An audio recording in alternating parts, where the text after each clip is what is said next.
Ancient walls and towers, for this is one of the world's most ancient cities, which now has motorways in its midst. Pathe Pictorial's magic carpet has never taken you to a place where a magic carpet was more appropriate. And whether it's a jet aircraft flying high over Istanbul, giving you a cloudy, lofty view of the mystery city of mosques, or a helicopter carpet at minaret height, you drink the magic in. The Santa Sofia Mosque, once a Christian church and now a museum, always makes you feel, even when your feet are on the ground, that you yourself are up in the air.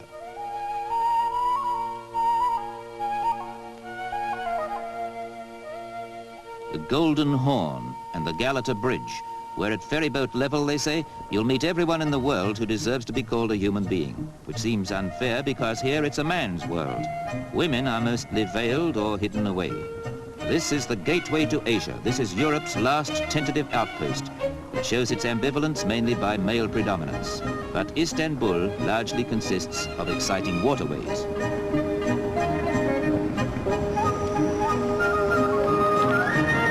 This Galata Bridge is Istanbul. People and mystery and manual labor. Here on the porters' backs, you can analyze life halfway between East and West.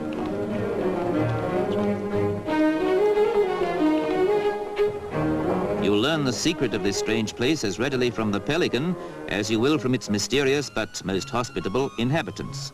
Halfway house life, Europe and Asia. And a really lovely thing, sweet, fresh fish.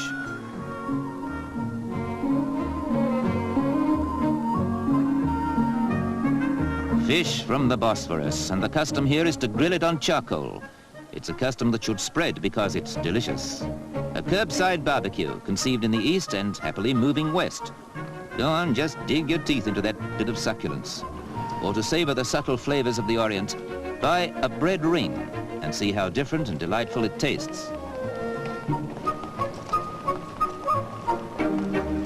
If you're anybody here, you have your shoes shined.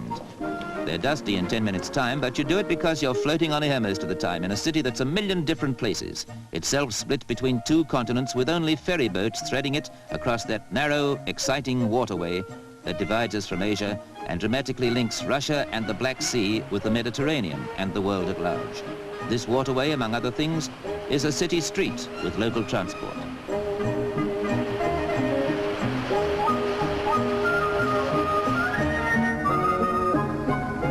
What a mix-up of an ancient and a modern city it is. What a smoky beacon at the crossroads of east and west and north and south. What a fascinating series of contradictions and enigmas. Mosques like this crumbled here in earthquakes, and wooden houses were built by Sultan's command to resist such destruction. From on high you can see the hybrid results because some huddled streets survived, while fire in turn cleared acres of wooden buildings for these bold new concepts. Istanbul is a patchwork quilt on the shores of a waterway even more fascinating than it is itself.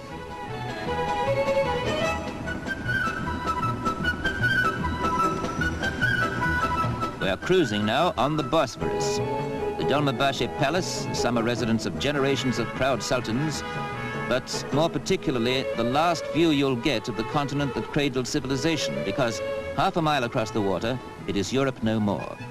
See the walls they built round the last bastion, Byzantium, later to be Constantinople, the Roman Empire's capital, now Istanbul, a city that is more eternal than Rome itself, which though changing, keeps its origins and its essence intact as it grows.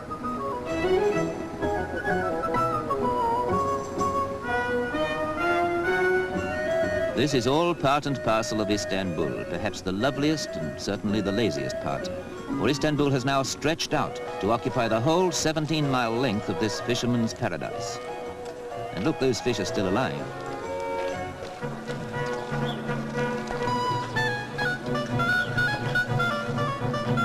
Here you buy blue fish or the famous Bosphorus swordfish slices, and a boy brings round coffee for you as you talk with a stallholder or haggle over the price. The same as in the bazaars. Good, strong Turkish coffee, as sweet as those fresh-caught fish are themselves. You'll also find round here that any old tin will serve as a barbecue.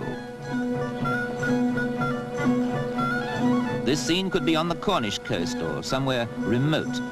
and it's hard to believe it's part of a sprawling city that the Crusaders knew, a strategic point on the map of the world, besieged in turn by Goths and Huns, Slavs and Arabs, and finally captured 500 years ago when this castle was built by the Turkish Sultan Mohammed the Conqueror.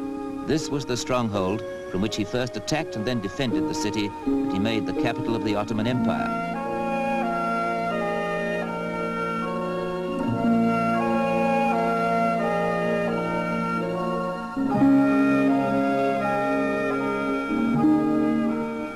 You keep thinking this narrow sea is a river, forgetting it's the frontier between continents, and that the far bank is a land mass stretching to India, Burma, China, and the Pacific Ocean. There's another castle on the Asiatic side, more elegant houses and the sleepy feeling you still get in the south of France. Glide into this haven of peace in the very outskirts of a crowded city.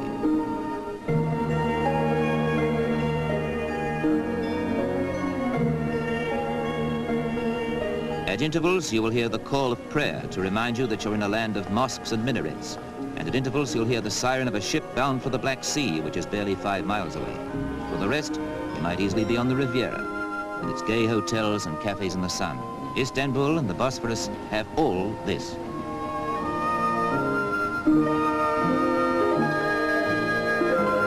Istanbul and the Bosphorus have mystery too, inscrutable, age-old mystery, somehow symbolized by the Hubble Bubble Pipe. You order one at any restaurant, a glowing charcoal chip perched over the tobacco to keep it alight.